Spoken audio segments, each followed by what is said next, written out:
Guys, hi, welcome back to my channel Net Physics. And if you're watching this video for the very first time, then do hit the subscribe button and do not forget to press the bell icon.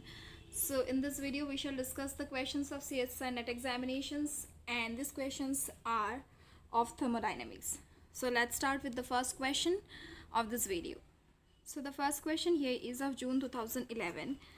So the question is, consider the transition of liquid water to steam as water boils at a temperature of 100 degrees Celsius under a pressure of 1 atmosphere. Which of the following quantities do not change discontinuously at the transition? So here it is said that water has a transition, okay, liquid water has a transition to steam, and water is boiling at a temperature of 100 degrees Celsius and the pressure is 1 atmosphere. So we are asked to say that out of these four quantities given in the option, which quantity is not changing it is not changing discontinuously, means which quantity is continuous during this particular transition. So firstly I would like to say here that whenever the transition is from liquid water to steam, then we know that this is a first order transition, right?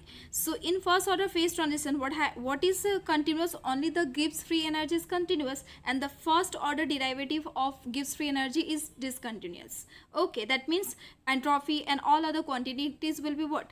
It will be discontinuous. So the only quantity that will be continuous is the Gibbs free energy. So here the option is option A, the Gibbs free energy, it is continuous during this first order phase transition.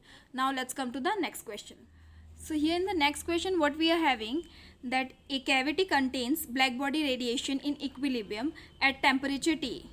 A cavity, it is containing black body radiation in equilibrium and the temperature is T, and the specific heat per unit volume of the photon gas in the cavity is of the form what? Cv is equals to gamma T cube. This is the value of Cv. Okay, this is the specific heat per unit volume. Now here gamma, it is a constant. The cavity is expanded to twice its original value. Okay, means the cavity is changed. Okay, and it is changed twice, and then it is allowed to equilibrate at the same temperature T. Then we have to find the internal energy per unit volume. So let's understand the question more better. Okay, so here it is said that we have a cavity, and that cavity is containing black body radiation in the equilibrium, and the temperature is what? T. So the specific heat is given, Cv is equals to gamma T cube. Gamma is the constant term here.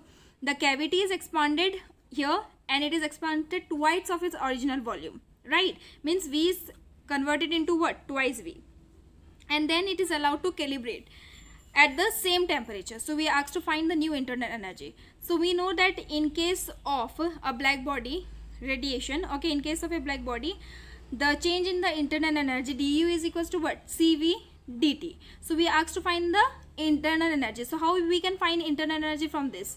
We can write u is equals to what? Integration of Cv dt. So the value of Cv is given to us gamma T cube. So we will substitute here.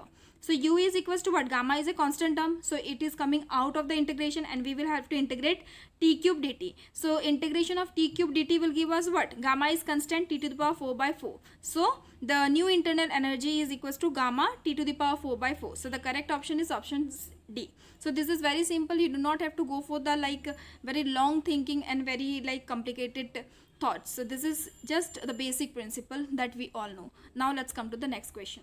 So the next question is from December 2011. Here it is said that the internal energy E of a system is Bs cube by Vn. B is a constant and all other terms are having the usual meaning, and we are asked to find the temperature. This is very simple. We are having four options. Here the internal energy is given and we are asked to find the temperature.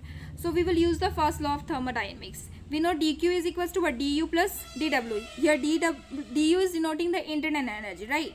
So we will write dE here because in our question we have E as the internal energy, right? Now dq is equals to what? TdS. So TdS is equals to dE plus PdV. Now what we will see? dE. This is what we are going to do. So dE is equals to what? TdS minus PdV from this equation. So finally what you will get from this equation, you can just write it because it is not possible to remember all the formulas. So I have derived and I have shown you that T is equals to what? Del E by del S at constant volume. So now to find the temperature, what we will do? We will just differentiate the internal energy with respect to S. Okay, and at a constant volume. So del S of what? BSQ by Vn. So here B by Vn, these all are constants, and SQ on integration will give you what?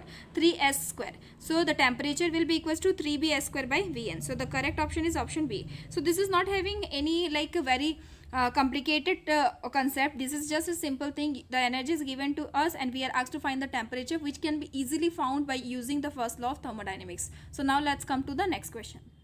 Here what we are having, consider a Maxwellian distribution of the velocity of the molecules of an ideal gas. Okay, we are asked to consider the Maxwellian distribution of the velocity of the molecules of an ideal gas, and VMP and VRMS, these are denoting the most probable velocity and the root mean square velocity. This is the most probable velocity, this is the root mean square velocity. Okay, so we are asked to find the magnitude of the ratio of VMP by VRMS. So this is, we are having 4 options here. This is very simple. We know the formula, or we know the values of what? The most probable velocity and the most this root mean square velocity. So we know that the most probable velocity is root over 2 kt by m, and the root mean square velocity is how much? Root over 3 kt by m. So its ratio will be what? Root over 2 kt by m into with, this will go reverse as it is in the denominator. So you will have m by 3 kt. So this m and m will get cancelled, and kt will get cancelled, and as a whole the ratio of the most probable velocity by the root mean square velocity is root over 2 by 3. So the correct option is option C. Now let's come to the next question. So this question is from June 2012. So the question is, the free energy of gas of n particles in a volume V and at a temperature T is this one. So this is the free energy. Okay, here A naught, it is a constant. Kb is denoting the Boltzmann's constant. We are asked to find the internal energy. So it is very simple. Free energy is given to us. Okay, and Vn, T are the temperature. Okay, and Kb, it is the Boltzmann's constant. A naught is the constant term. Now we are asked to find the internal energy. So we are having 4 options. This might be a little long for the calculation part, but it is not that tough to understand. So you see, we know what? F is equals to what? U minus Ts, right? This is the relationship between the free energy and internal energy. F is equals to U minus Ts. So U will be equals to what? U is the internal energy here. It is equals to F plus Ts. Now what you will do here, firstly I would like to say you, if you see here, if you differentiate this term, you will have what? Df is equals to du minus Tds minus sdt, right? So now we will substitute instead of dq. Okay, we know that instead of du, dq is equals to, from the first law of thermodynamics, dq is equals to du plus dw. So du is equals to what? Dq minus dw. That means dq is equals to tds minus dw is pdv. So we will substitute this value of du here. So it is tds minus pdv. This is minus tds minus sdt. So this two will get cancelled. TDS minus TDS, and you will have df is equals to minus pdv minus sdt. So from this equation you can find the formula for S. Okay, so S is equals to what? Minus del F del T at constant volume. You are getting this formula from this. It is not possible to remember all the formulas. This is the reason why I am calculating it. If you remember, then you can do it directly. So now you see S is equals to what? Minus del F del T, right? So here just you have to differentiate the free energy with respect to T. So this is the free energy. We are doing del T. Negative sign is kept here. So now when you will differentiate this term with respect to T, you will have what? So firstly I will differentiate this T. Okay, so it will be nk differentiating T, and the rest term I am taking this to be the first term, this to be the second term. So first we will differentiate this term. Okay, nkb is the constant term for the complete term. Okay, if you see this complete term, you can see this is the constant term, so I have taken it outside. We will just take T to be the first term and this complete term to be the second. So first differentiating T, del T of is 1, and this complete term will be as it is, plus now keeping this term and differentiating this log term. So log x is equals to what? 1 by x. So we will write here what? It will be n by, and this complete term as it is, a naught v kbt 5 by 2. Again we will differentiate this term, this log term. So you will have what? A naught v by n. This is a constant term, and kbt to the power 5 by 2. On differentiation it will be kb to the power 5 by 2 is again constant, so it will be outside, and t to the power 5 by 2 on differentiation will give you 5 by 2 t to the power 3 by 2. So now you will see here s will be equals to what? Minus n kb. Okay, so this log term is as it is, plus this is Tn. Okay, this is A naught V kb t to the power 5 by 2. So it is kb to the power 5 by 2 t to the power 5 by 2, and this side it's A naught V by n into with kb to the power 5 by 2 into with 5 by 2 t to the power 3 by 2. Now if you see this A naught V, this A naught V will get cancelled, n and n here it will get cancelled, kb to the power 5 by 2, kb to the power 5 by 2 will get cancelled, and also if you see I have done in the next step, but you can see here also t and here t to the power 3 by 2, that is t to the power 5 by 2 as a whole, and in the denominator we are having t to the power 5 by 2, so it will get cancelled, which is done in the next step. You can see I request you to do this calculation on your own. It might look a bit messy, but it's very easy. So when all this term will get cancelled, you will see the first term will be as it is, and in the second term only this 5 by 2 will be there. Okay, so s is equals to minus n kb log A naught V into with kb t to the power 5 by 2 divided by n plus 5 by 2. Now this is the value of s. Okay, now we will substitute this value of s in this equation. Okay, u is equals to f plus ts. So you know what u is equals to f, the free energy value minus s, this complete term. Okay, now if you see this term and this term, these two terms, the first and the second term will get cancelled, and u will be equals to what? 5 by 2 n kbt. You are just asked to find the value, so do not see what is the sign. So the internal energy will be equals to what? 5 by 2 n kbt. So the correct option is option B. So this part of calculation you can do on your own, and if you are having any problem then you can comment me if you don't understand something, but I don't think so that there is something very tough that you won't understand. This is just a simple calculation, just a differentiation of log term. Now let's come to the next question. Here what we are having, consider a black body radiation contained in a cavity whose walls are at a temperature T. We are asked to consider a black body radiation which is in a cavity, and the walls of the cavity are at a temperature T. The radiation is in equilibrium with the walls of the cavity. Radiation is in equilibrium with the walls of the cavity, and if the temperature of the wall, here it is said the temperature of the wall was initially T. So if it is increased to 2T and the radiation is allowed to come to equilibrium at the new temperature, we have to see the entropy of the radiation increases by a factor what. So let's understand the question. It is said that in a cavity, okay, we are considering black body radiation and the walls are having temperature T initially. Now with this walls, the radiation is in equilibrium. Now in the next phase what it is done, the temperature of the wall is increased to twice T, okay, and the radiation is again allowed to be in equilibrium with the walls of the cavity. We are asked here what will be the change in the entropy with the new temperature.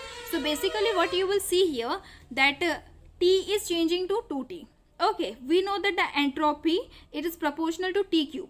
Okay, in case of black body, you can see here this is the formula. Okay, free energy is equals to this, and you can see S is equals to what? Minus del F del T. Okay, this will give you S is proportional to T to the power 3.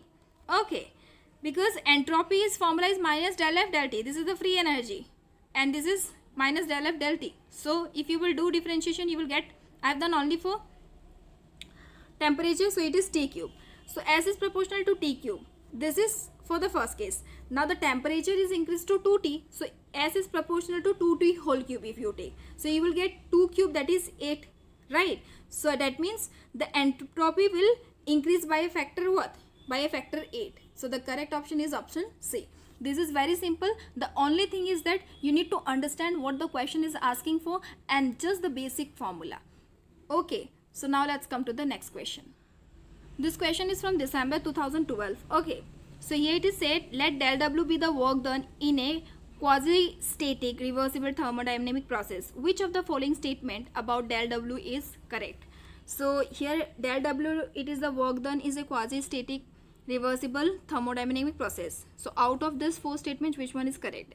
Normally when we are talking about del W, we know that del W, it is not perfect differential, okay, but here some of the things are added, so we will see, and through the theory also we can know what is the correct answer. So to know about this question, okay, in the question it is said del W, it is the work done in a quasi-static reversible thermodynamic process.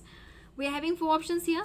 So firstly, we know from the first law of thermodynamics, dq is equals to what? du plus dw. Okay, so if you see the option, in the option there is a term called adiabatic. Okay, so what is adiabatic process? Adiabatic process is those processes in which there is no heat exchange. Okay, exchange of heat does not take place, means dq will be equals to 0. So when dq will be equals to 0, in that case what will happen? Du will be equals to what?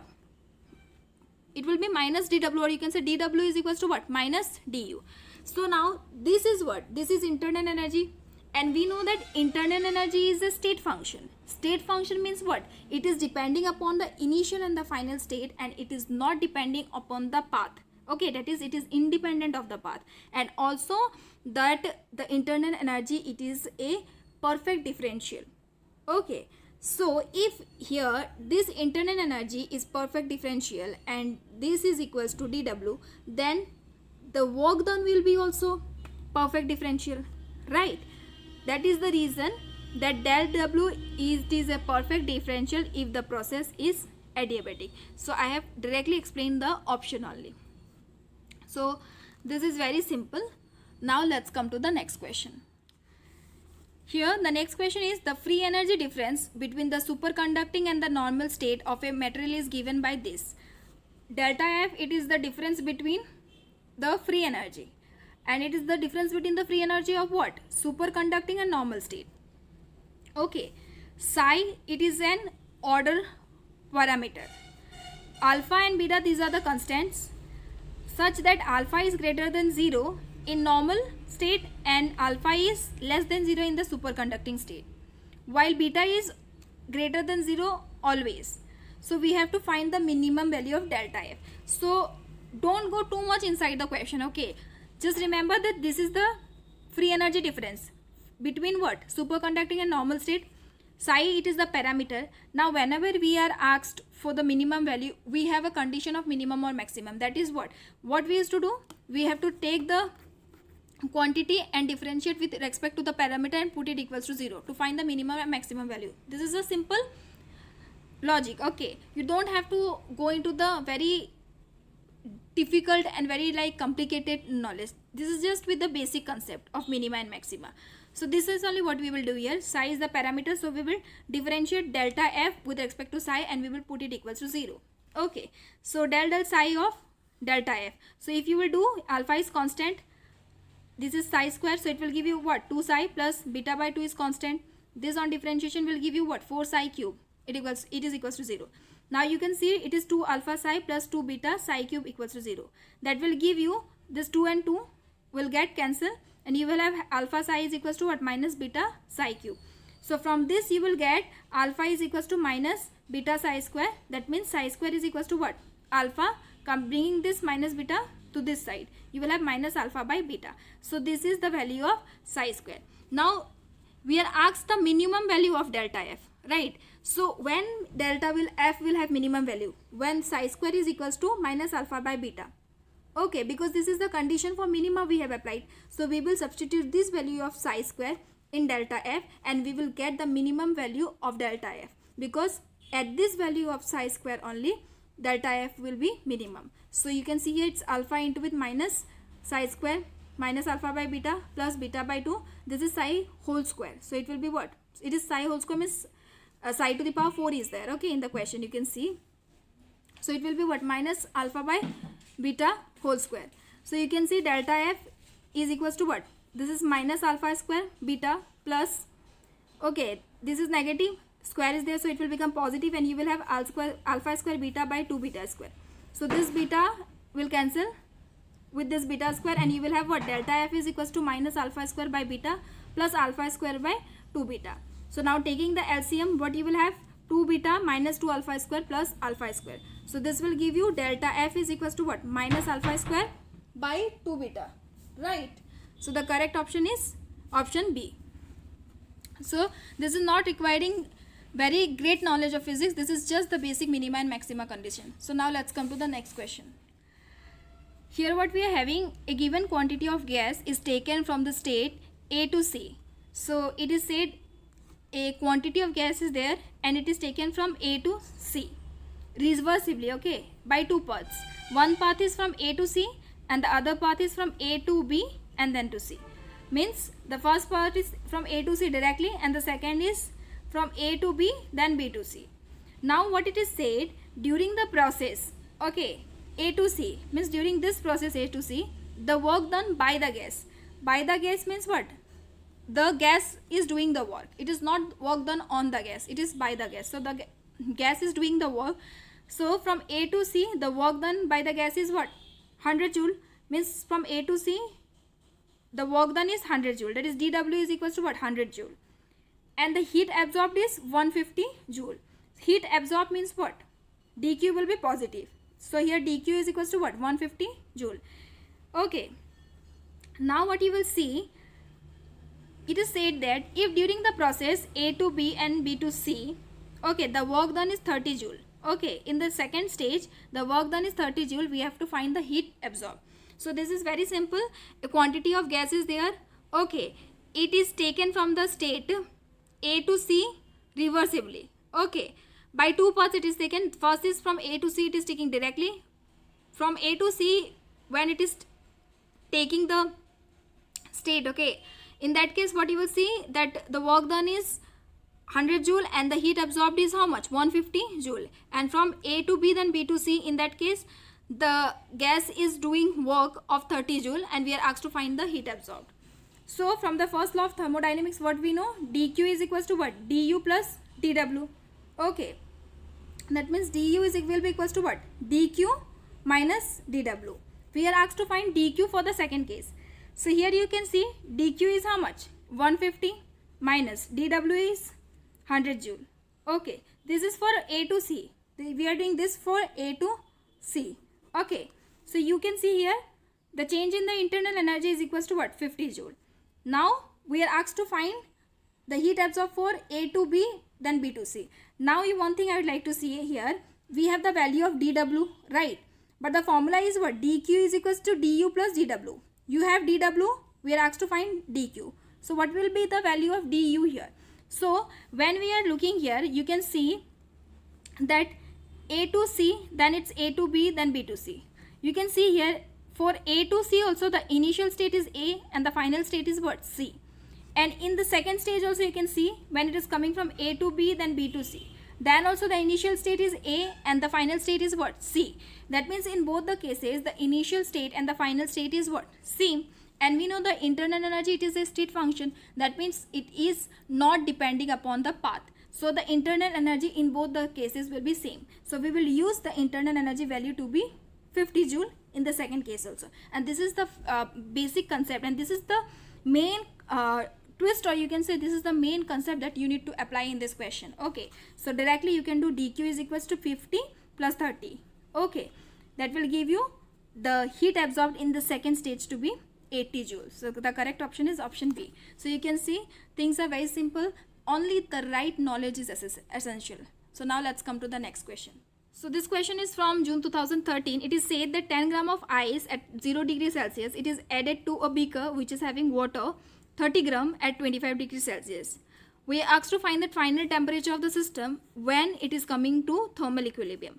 The specific heat of water is 1 calorie per gram per degree Celsius and the latent heat of melting of ice is 80 calorie per gram. So these are the four options.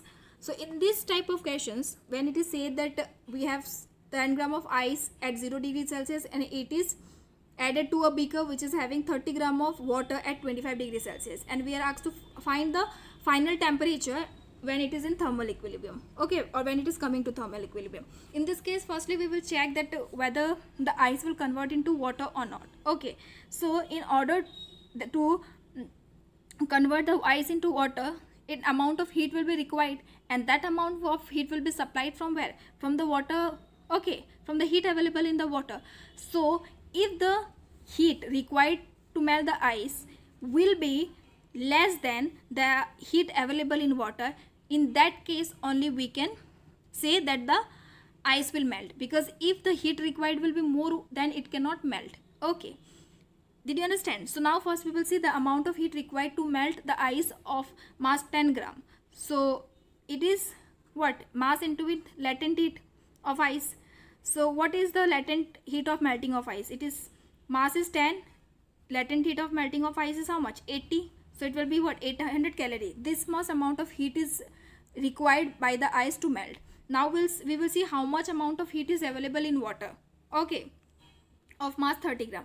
So the formula is Q is equals to M into with Cv plus T. Cv it is the specific heat of water, M is the mass, T will be the temperature. Okay, so M is 30, Cv is 1, temperature is 25. So it is 30 into with 25, 750 calorie.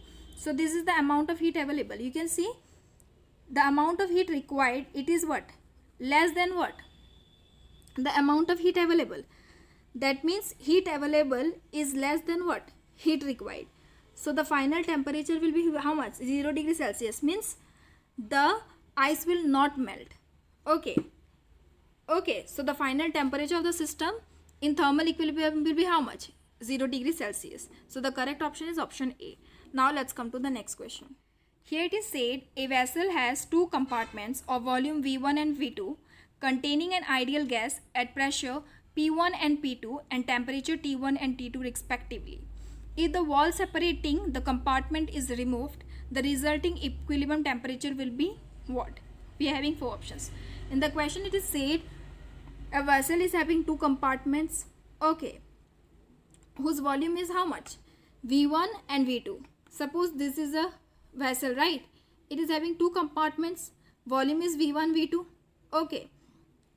Temperature is T1, T2 and ideal gas at pressure P1 and P2. Now if this separation is removed, okay, what will be the equilibrium temperature? That we are asked to find. So this type of questions can be solved whenever we are asked about the final or the equilibrium temperature. We are always using the calorimetry principle. Okay, so the calorimetry principle is what? The final temperature or the equilibrium temperature is equals to what? N1 T1 plus N2 T2 by N1 plus N2. Now in the question we are said that it is having ideal gas, right? So the ideal gas equation is what? P1 B1 is equals to N1 RT1. So from this we will get the value of N1. So N1 is equals to what? P1 V1 by RT1. Similarly N2 will be equals to what? P2 V2 by RT2. Now we will substitute this value of N1 and N2 here. So you will have what? The final temperature to be P1 B1 by RT1 into with T1 plus P2 V2 by RT2, substituting the value of N2 here into with T2 divided by N1 plus N2, putting the value of N1 and N2. Now you can see this T1 and this T1 will get cancelled, T2 and T2 will get cancelled, and also 1 by R it is there in both the numerator and the denominator, so it will also get cancelled, and you will have P1 B1, okay, in the numerator plus P2 V2 divided by P1 V1 RT1, okay. So R is also getting cancelled now, so you are having P1 V1 by T1 plus P2 V2 by T2. This is just a calculation, you can do and see. 1 by, I have just cancelled 1 by R because it is in both the numerator and the denominator. So in the numerator you will have P1 V1 plus P2 V2 divided by, in the denominator, P1 V1 by T1 plus P2 V2 by T2. So the correct option is option C. This is the equilibrium temperature. Now let's come to the next question.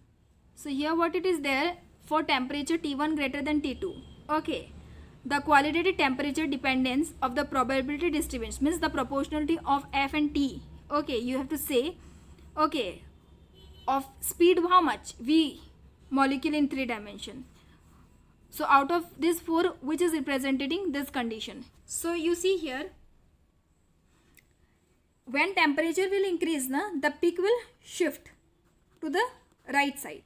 So in the 4 options you can see the peak is shifting to the right hand side only in the first case. This is the first thing that you have to notice. Okay. Secondly, we know what the maximal distribution is, what? F V dV is equals to what? 4 pi n m by 2 pi kt whole to the power 3 by 2 e to the power minus mv square by 2 kt v square dv. Okay, so from this you can see the probability distribution, it is inversely proportional to what? 1 by v. So if you see out of all these 4 graphs, you can see T1, okay, in this case T1 is what? Decreasing with F, and T2 is what? Increasing with F. That means it is inversely proportional, right? So the correct option is option A. These are the two things that you have to see. First, you will see the shift of the peak. Okay, when temperature is increasing, the peak is shifting to the right hand side. And the second is that the probability distribution is inversely proportional to T.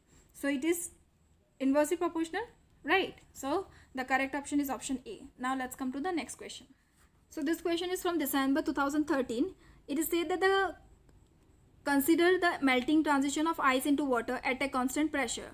We have to consider the melting of ice into water. Okay, which of the following thermodynamic quantity does not exhibit a discontinuous change across the phase transition? Means we have to see in this transition which quantity is continuous, means which quantity is not exhibiting discontinuous change. Okay, out of this four.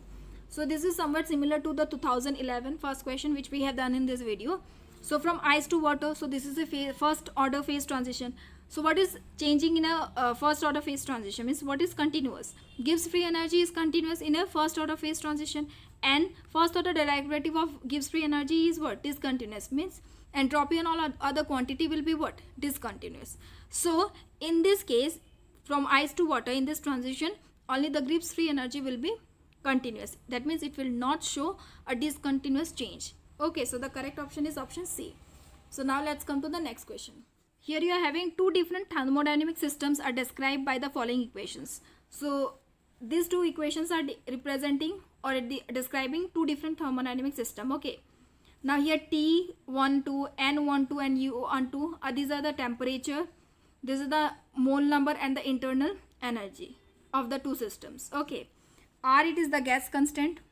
U total, it is denoting the total energy. Okay, when these systems are put in contact and then they attain thermal equilibrium. So you are asked to find the ratio of U1 by U total. It is very simple. Two thermodynamic system representation is given to you. Okay, R, it is the gas constant, N is the number of moles. Okay, mole number, U is the energy, and T is the temperature. So you have to just find this ratio. So for this we will see what is given. Okay, so if you see here, these are the given terms. Okay, from this given terms, first we will find out the value of U1 and U2. Okay, because we are asked to find what? U1 by U total. Okay, so first we will have to see what is U1 and then we will see what is U total. So from this you can get U1 is equals to what? This is simply taking this to the left hand side and bringing this to the right hand side. You will have U1 is equals to 3 by 2 N1 RT1. Similarly, from the second one, you will get U2 is equals to what? 5 by 2 N2 RT2. Now U total will be equals to what? Means the total energy is U1 plus U2. So just doing U1 plus U2 here. The ratio is U1 by U total. This is U1, putting the value of U1 here, U total to be this. Now you can see I have taken 1 by 2 common from both the numerator and the denominator, and it will get cancelled, and you will have what? 3N1 RT1 divided by what? 3N RT plus 5N RT2. I have done stepwise steps so that you will not have confusion. Okay, now you will see what? It is 3N1 RT1 by 3N1 RT1 plus 5N2 RT2. In both the numerator and denominator, R is also there. So taking the R common and it will get cancelled, and you will have U1 by U total to be 3N1 T1 by 3N1 T1 plus 5N2 T2. Now it is said that it is at thermal equilibrium. Means they are coming in contact and then they are coming to thermal equilibrium. In that case, for thermal equilibrium, T1 is equals to what? T2. So when T1 will be equals to T2, then again this T1 and T2 will get cancelled. Okay, and you will have U1 by U total is equals to 3N1 by 3N1 plus 5N2, because this T1 will come common. This T2 will be becoming T1 and it will get cancelled from both numerator and denominator. So the correct option is option B. So you can see the questions of thermodynamics, these are not that tough. It is having some like basic things, that is about the maxima, the basic formulas of free energy, the basic theory of Gibbs free energy using the law of thermodynamics, and some of the values that you like, most probable velocity, RMS velocity, that is root mean square velocity, and all those things. So these questions are very easy. In the next video we will continue the later years. So if you find this video to be helpful, do share it with your friends. Do not forget to subscribe before leaving. Do hit the bell icon, like, share, comment, and if you have any questions, then you can comment me in the comment section. Thank you so much. Have a good day.